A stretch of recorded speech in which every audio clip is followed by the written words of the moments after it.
Good day, everyone. I am again Ian L. Palacios, and for today, we will discuss and reflect about Republic Act number 4200 or Anti-Wiretapping Law, particularly the interview of Mr. Wang Fugui about Xie Zijiang, his ex-cellmate, and sorry, and why Guo Huaping is a spy, and how this relates to the Anti-Wiretapping Law.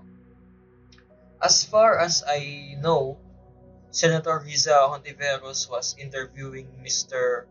Wang Fugui to question and know the involvement of Mr. Xie Zijiang to Gu Huaping or Alice Guo. The main point was to understand why she is being called a spy and how she became one. So the video interview was presented in the Senate hearing and everyone saw the details of that talk, right? The case became very known and many people started asking questions about national security, foreign influence, and the connections between Chinese nationals and Philippine local politics. It became a very sensitive topic because spying and foreign interference is something not small. Yes, it has a big impact to our country. Now, the problem here is how this connects to RA 4200 or the Anti-Wiretapping Law. This law in the Philippines protects private conversations. If you record someone secretly without their knowledge or consent, then that clearly is a violation, right? Many debates came out about this situation because the interview of Wang Fugui was played in the Senate hearings. So the question is, was this recording legal? Was there consent? Was this allowed based on the law? RA 4200 reminds us that even if the topic is sensitive, the process still matters. Evidence must still be gathered in a proper legal way, right?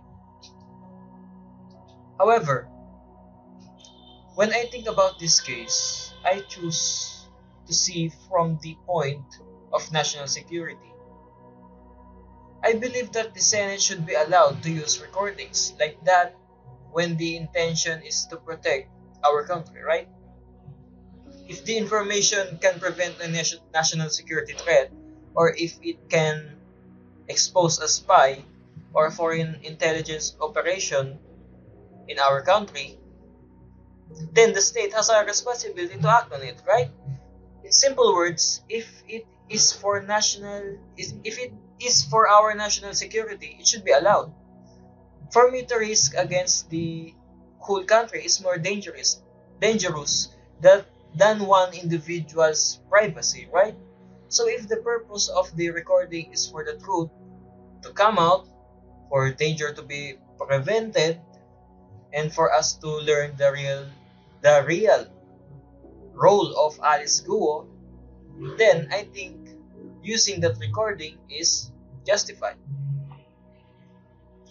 This case also show how the government must be flexible when the security of the nation is at stake. If these recording recordings can prove the involvement of the certain people working with foreign intelligence networks, then this is not just a normal private talk, right? Of course, this is not just a normal small case. This has very possible effects to our national protection, to our democracy, to our electoral system, and even to our sovereignty as a nation. So for me, so for me, the important part is transparency above all. I think the government must always explain to the public why the recording is being used to avoid fear and confusion, right? They need to show that the action is not abuse of power, but responsible act to protect the Filipino people.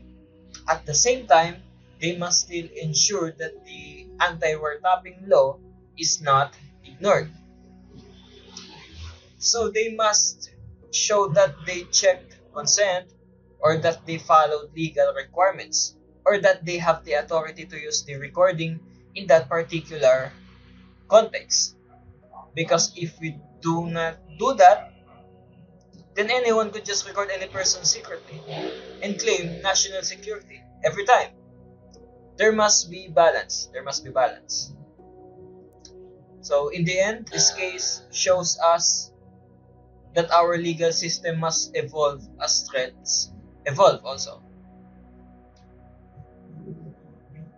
Information can be taken fast, influence can be planted quietly, so the law must be updated to handle these modern problems.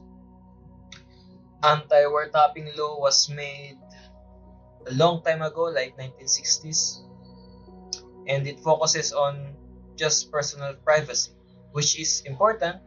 But now we have foreign actors who can manipulate politics, right? Like Alice Guo from China. And that is also dangerous. So we must learn to balance both. It is important to study cases like this because we see how law and national security can conflict with each other. We see how one law can protect privacy, but also the government still needs tools to defend the nation, right? So I think that's it. That's my case reflection or reflection video about the interview of Mr. Wang Fugui. And that's it. Thank you for watching. And I hope you understand and learn about this video. Thank you.